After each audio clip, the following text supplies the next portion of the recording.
Hey guys, what's going on? We are here for another episode of Discovering the Stories of 2013. It being March, we are going to talk about the story behind the photograph of March. So this photograph took place in Middle Prong of the Smoky Mountains. It is one of the famous, I call it one of the iconic photos that Smoky Mountains has to offer for every photographer there.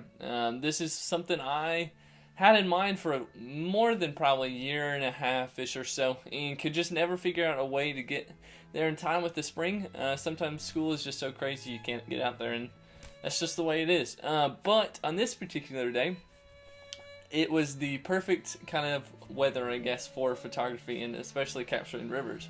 It was overcast, but not like that nasty overcast. It was just kind of a cloudy day, and got there in the morning and captured. This was one of my first images I captured of that day, due to some other quite crazy things that happened. And that's why I love talking to you guys about this, because behind this image, you don't get to see what I'm going to tell you. So this image was captured, and then I tried to get some unique perspectives that I always do. I usually try and capture the image that I want most, and capture it first, and then try and get creative from there. So it was it was March, so it was fairly cold. We were just coming off the winter season, and so I decided to trek through what do they call it? Wading through the water to the opposite side, and kind of get some different perspectives of the dogwood tree. And on my way back to the car, I was actually holding my tripod over my shoulder with the camera attached to it, which obviously I would never do again. But here's what happened. I was wading back through, and as you can imagine, the rocks are quite slippery, just being slimed over and everything like that. So I stepped on a rock, poof, there goes my foot, and then I try and catch myself with my arm, and then my tripod just flings right off my shoulder, and the camera goes straight into a boulder. Obviously, it is my nicest lens that was on the camera, and you fear, and you never want these situations to happen to you when you're a photographer, and you always think, oh, I'm gonna drop my gear or whatever.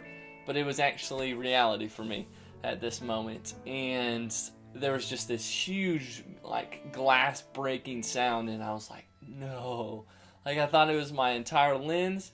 But fortunately, I had a polarizing filter, or circular polarizer on the front of it, and what that does, it kind of gets the glare away from, it gets the glare off the water, and so that actually took most of the hit when the camera hit the ground.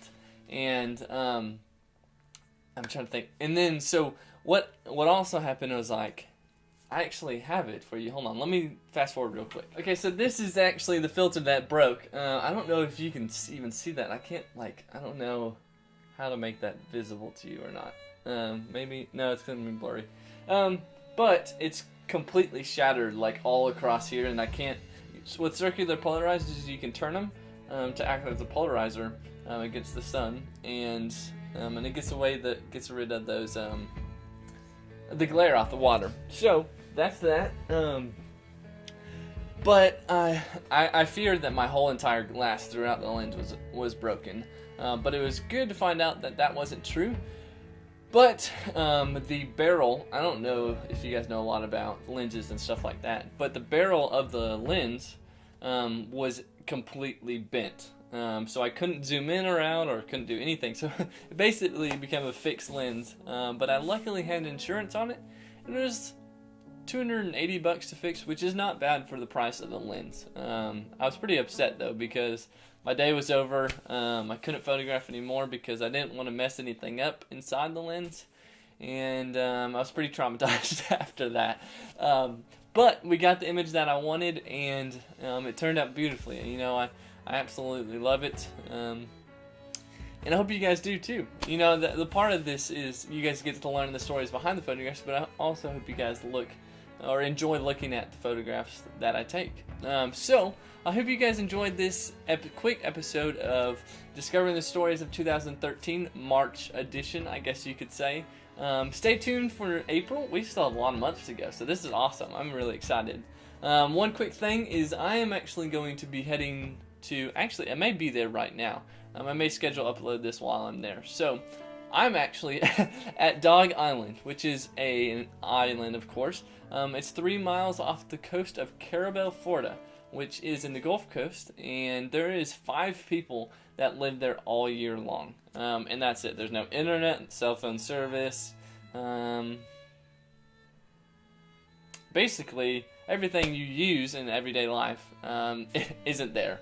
There's no stores, there's nothing, and I'm extremely excited about it. To get away from school and everything like that is going to be awesome. So I can't wait to share my experience there with you guys. There's beaches, which is awesome for sunrises, and there's also marshes on the island, which, I mean, you can't beat that. I mean, it's awesome. So I'm extremely excited to share that experience with you guys, and I'll talk to you guys once I get back from vacation. Alright, see you guys. Take it easy. Bye.